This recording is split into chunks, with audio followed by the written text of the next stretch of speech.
welcome to my channel. My name is Bo, and my channel's name is Tonga the Trader. And basically, what I'll be doing today is I want us to go through British pound, Swiss franc, that currency pair. I really enjoy trading this currency pair. There are times in the day, at times where it will just give these big magnitude runs, which can go for like 50 pips and above, possibly in two trading sessions. And please, guys, I just want to say one thing before we continue. Any concepts that I do use on this video are not originally created by me. They belong, or the credit belongs to aka ICT, goes by that name on YouTube, and I do not own any of the concepts that I'll be using, so all the credit of that belongs to him. But I do actually want to go through this currency pair with you guys. I'm a short-term trader. I really enjoy short-term trading, but I do my analysis or my outlook on the market comes really a lot from the higher time frames. That's your weekly and your daily. That's where I get basically my direction on where I should be actually looking to go on a particular day or trading session. Let's get down to those particular currency pairs. As you can see, on the weekly chart, you can see that this market has been running lower. So that's about 1, 2, 3. Basically, in a consecutive 3 weeks, we have seen price run lower. Last week, actually, being NFP, we got a really big aggressive run on this particular currency pair. You could see that from my analysis, I would be really ecstatic if this market actually comes down and trades below the low of December 2020. That would be a really good run for me. That's where I would be ideally aiming for. We see that on the weekly chart, it's actually been going up, came back down to sort of like give us an indication that it might actually be going down, but then it ran up and it basically took out the closing candles but didn't take out the high. So it came back again to this particular block right here. So price stayed, or let's rather actually use this particular candle, down close candle here, and then use that there, halfway there. So we can see that the market actually has stayed within this down close candle. Price has stayed within. Most of the time when I trade or I do my analysis, I generally don't consider the wicks too much. But unless I'm on a higher time frame, then I will do consider them a lot. But the majority of the time, on short-term trading, I actually will disregard them at times. So please don't be shocked when that happens or you see that on one of my videos. Okay, so knowing that, now I'd like to take us to the daily chart. So going down to the daily chart, you see that this market here has basically been also confirming that particular move on the second swing, which has a high on the 11th of February. And we see that the market has a range that it moved from. The lowest low was on December 6th, 2021, and the highest high was basically on January 2022, 11. So that's basically the range that I've been working in so far with this particular currency pair.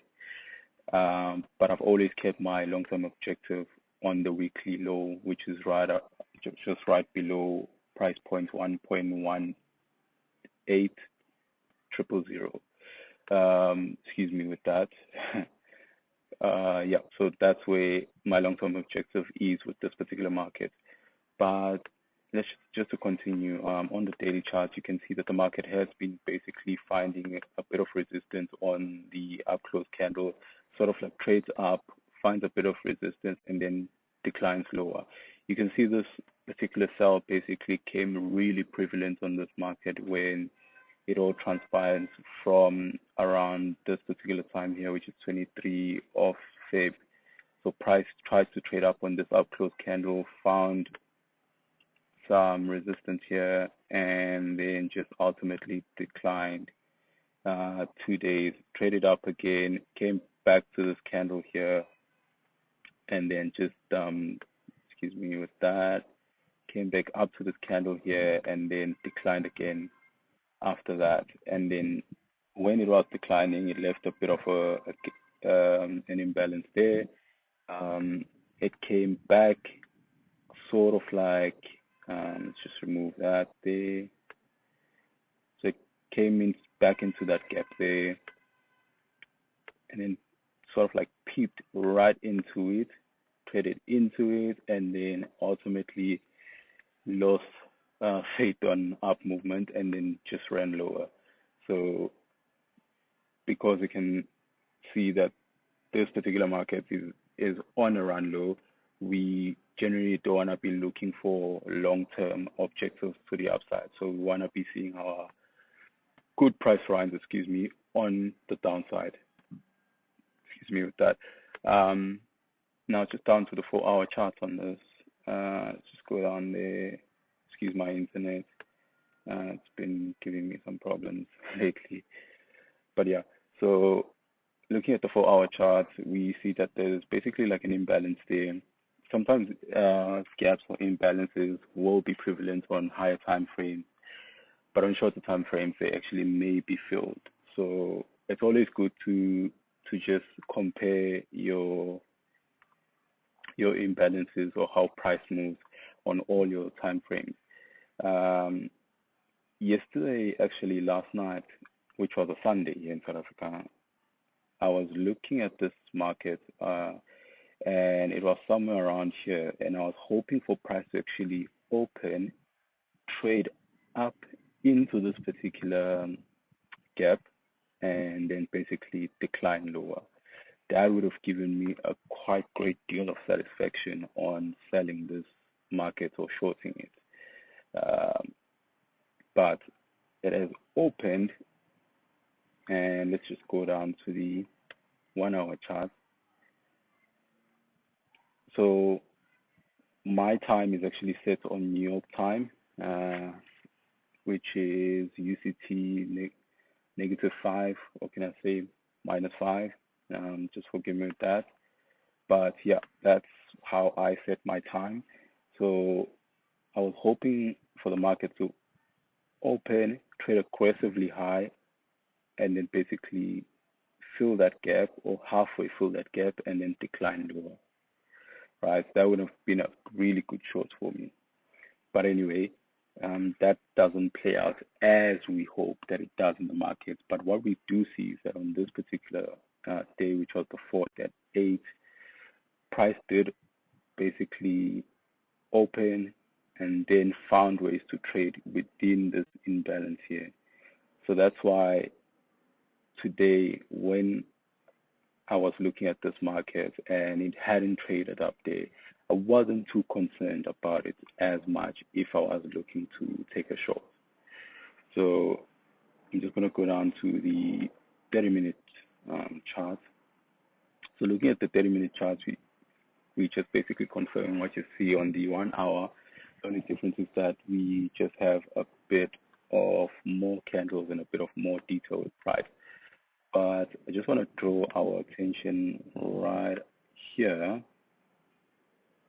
Just draw your attention right there. I think you can see these two price points here, 1.21651 and then 1.21635. So looking at this market, after it has aggressively ran down, taking out these lows here, and then it did open and go up. So I would look for the market to basically come back up to here to give me an entry today. If it does within the opening, I would look for price to just retrace up to there, and then I would look to short it from there and come off there. Possibly not the whole position, but collapse at least 50% of the position there. So looking at that, it's about 30 pips or so, 34 pips. That's not bad. I think that's a really good price move if you think about it. But of course, there's just other signatures that I'd rather see transpire in the market before I can actually pull the trigger, in inverted commas, pull the trigger on that particular trade setup. But I like how price is trading right now. So we took out this low here, which was around, so the low is at 1.21443. So after trading below this low, and then now we're tracing back up, I would like to see price return onto this 30 minutes fair value gap, and then after that, start looking for shorts. I mean, you can see prices returning up today. But I don't just want to short at any particular time, every time when I see these. No, I want to ideally be shorting in a particular time. And knowing that I trade off the concepts which are owned, which are designed by ICT or trading by his concepts, right now we could see that looking at time, it's basically still the London Open kill zone. So, or just call it the London Open. Let's just call it the London Open. So during this particular time, that's when I would like to take the execution. If you head over to his channel, that's where you will mostly find the times and settings. I don't want to actually be the one who's actually teaching much of doing much of his concepts teaching. I just do the analysis of what I will expect for the market to do. By no means what I do say is investment advice. Uh, Please just take it with a fine grain of salt. So as you can see, price is trading up there, and at that particular point, I would be looking for going into the 5 minute chart because that's where I really enjoy executing off as price. As you could see, what I said earlier, price will generally trade above your fair value gaps mark, just overshoot it. But that's actually of no concern because it's actually shooting to the signatures that would be satisfying my short. So yeah, man, that's my trade setup for today or this week. Remember our ultimate long-term goal on the weekly chart. So yeah, thank you very much again for watching. Hope to chat to you guys again on our next video that I'll be uploading possibly this week, just before Thursday. So happy trading to everybody, and yeah, man, let's catch each other again. If you like the video, please click and subscribe and share as well. Share to your friends or anybody that might find this particular information useful to them. And yeah, let's all trade. Let's all do well, you know. I've also got some links that will be on my channel for our Telegram channel. We do run a Telegram channel that we actually give out signals on. We do share some of these same analysis onto it, but there's some other cool stuff that we'll actually be putting up there as well. So yeah, head over to there and we'll chat again. Enjoy the rest of your day.